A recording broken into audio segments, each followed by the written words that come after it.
India 24 news express Marathi, आपली बातमी, आपला विश्वास, आपला आवाज।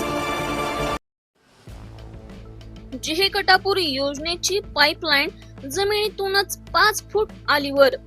बातमी येत आहे सातारा प्रतिनिधी अविनाश थोरवे यांच्याकडून।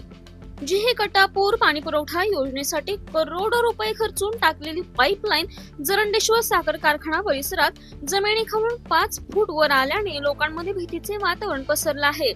संबंधितांनी तात्काळ याची दखल न घेतल्यास पाईपलाईन फुटून शेतकऱ्यांचं फार मोठं नुकसान होण्याची शक्यता देखील वर्तवली जात असून कृष्णा खोरे विकास महामंडळाने तात्काळ संबंधित ठेकेदारावर कारवाई करून पाईपलाईनची दुरुस्ती करावी अशी मागणी जनतेतून होत आहे। दुष्काळी पट्ट्याला वरदायिनी ठरलेली जिहे कटापूर पाणी पुरवठा योजना लाखो करोडो रुपये खर्च करून बरीच वर्ष प्रतीक्षेत असणारी ही योजना गेल्या पंचवार्षिक मध्ये कार्यान्वित झाली।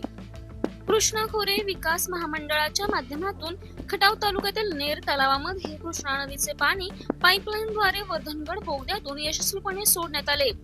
हजारो हेक्टर जमीन आणि दुष्काळी पट्ट्यातील लोकांची तहान भागवणारी ही योजना कार्यान्वित व्हावी यासाठी शासन स्तरावर अथक परिश्रम करून यशस्वीपणे कार्यान्वित झाली। गेल्या 4-5 दिवसापासून सातारा जिल्ह्यामध्ये मुसळधार ते अतिमुसळधार पाऊस सुरू असल्या कारणाने नदी नाले तुडुंब भरून वाहत आहेत। अनेक शेतकऱ्यांचे नुकसान होत आहे आणि याच दरम्यान या योजनेवर लाखो करोडो रुपये खर्च केले गेले।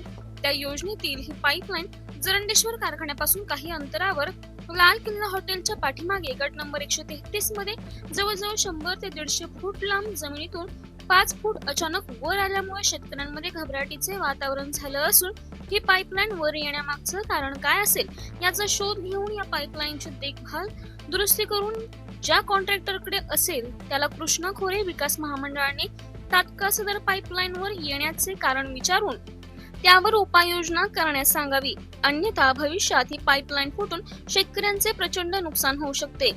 या योजनेची देखभाल दुरुस्ती करण्याचे काम असणाऱ्या कॉन्ट्रॅक्टरने जबाबदारीने त्या ठिकाणी जाऊन परिस्थिती पाहून त्यावर तात्काळ कारवाई करावी।